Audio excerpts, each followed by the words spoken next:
नमस्कार दोस्तों, हमारे चैनल मूवी रिव्यूज़ में आपका फिर से स्वागत है। आज के वीडियो में हम वर्ष 2000 में रिलीज हुई एक जापानी हॉरर एंथोलॉजी फिल्म का पुनर्कथन करने जा रहे हैं, जिसका नाम टेल्स ऑफ द अनयूजुअल है। तो हमारे साथ अंत तक बने रहें। हाशिमोटो अपने मध्य वर्षों में एक आदमी है जो टोक्यो के गिजा में रहता है। नौकरी छूटने के बाद से उसे गुजारा करने में परेशानी हो रही है। वह एक सुबह कपड़े धोने की जगह पर कपड़े साफ करने जाता है। ड्रायर में कपड़े डालने के बाद वह चाहता है कि उसके पास पीने के लिए एक बियर की कैन हो। ड्रायर में कुछ गिरता है और तेज आवाज होती है। जब उसने अंदर देखा तो उसे बियर की एक कैन मिलती है। हाशिमोटो पहले सोचता है कि शायद किसी ने उसे वहां छोड़ दिया होगा, लेकिन बियर के ठंडे होने पर वह भ्रमित हो जाता है। जब उस जगह पर पुराना उसे कैजुअल तरीके से बताता है कि ड्रायर वही है जो हर कोई चाहता है। हाशिमोटो सोचता है कि वह पागल है और उससे बात नहीं करता, लेकिन वह आदमी करीब आता है और कहता है कि वह सच कह रहा है। हाशिमोटो बियर पीता है और उसके जाने के बाद अपने कपड़े साफ होने का इंतजार करता है। एक लड़की आती है और कपड़े धोने लगती है। हाशिमोटो ने कभी इतनी बहादुरी नहीं रही कि वह किसी महिला के साथ संपर्क कर सके। इस वजह से उसके जीवन में कभी कोई साथी नहीं रहा। वह उसके लिए जगह बनाने के लिए घबराहट सीट के अंत तक जाता है। लड़की बगल में बैठ जाती है और बात करने लगती है। उसने उसे कपड़े धोने के कमरे में एक से अधिक बार देखा है और वह उसका अब क्रश है। दूसरी ओर हाशिमोटो ध्यान नहीं देता है कि कब उसे बात करने की कोशिश करती है। वह खाली कैन को कूड़ेदान में फेंकने की कोशिश करता है, लेकिन वह इसके बजाय फर्श पर गिर जाता है।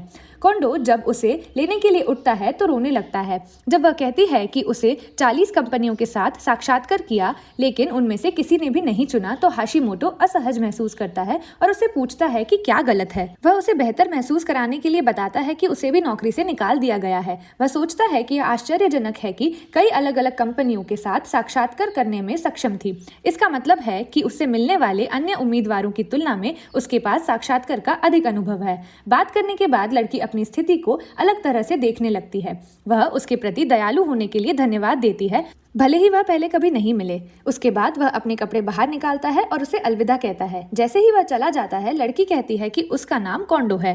जो हुआ उसके बाद हाशिमोटो खुश होकर घर जाता है। रात को उसकी माँ उसे फोन करके बताती है कि उसके पिता अस्पताल में हैं। अस्पताल में बिल का भुगतान करने के लिए उन्हें कुल 3 लाख यौन की आवश्यकता है। हाशिमोटो प्रभारी है, लेकिन उसके पास नौकरी या कोई पैसा नहीं बचा है। फिर भी वह कहता है कि वह उन्हें पैसे भेज देगा और जल्द ही हो सके उनसे मिलने आ जाएगा। अगली सुबह वह कपड़े धोने की जगह पर वापस चला जाता है।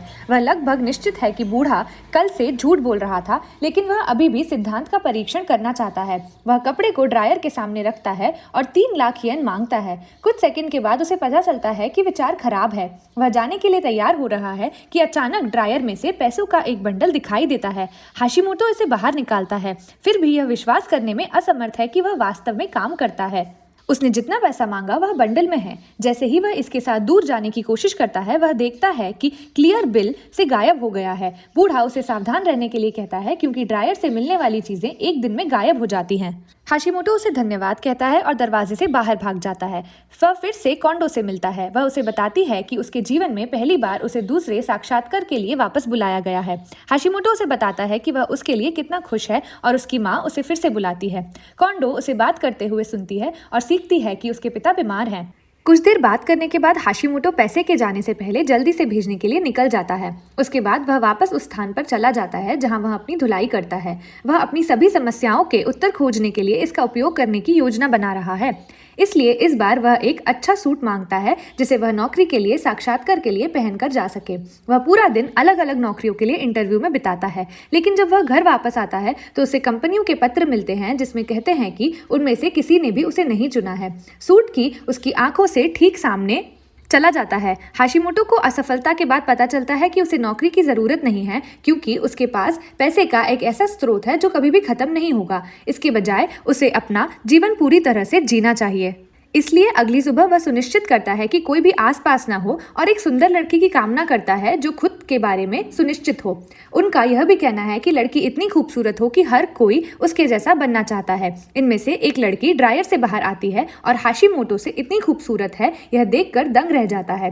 वह उसके पास जाता है और उसे अपने घर आमंत्रित करता है, लेकिन पहली डेट पर इतना बोल्ड होने पर लड़की उनके चेहरे पर थप्पड़ मार देती है। हाशिमोटो को अवकार छोड़कर वह गुस्से में चली जाती है। यह महसूस करने के बाद कि उसने क्या किया है, वह एक सुंदर, प्यारी और देखभाल करने वाली प्रेमिका के लिए पूछता है जो उससे बहुत प्यार करती है। ड्रायर का दरवाजा खुलता है और उन लक्षणों वाली एक खूबसूरत लड़की बाहर निकलती है।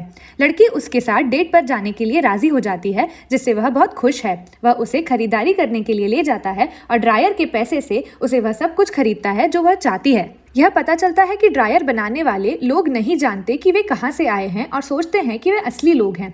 दिन के अंत में हाशिमोटो उसे वापस अपने घर ले जाता है। फिर भी वह उसके बहुत करीब नहीं जाना चाहता, इसलिए वे सारी रात बात करने के लिए तैयार हो जाते हैं।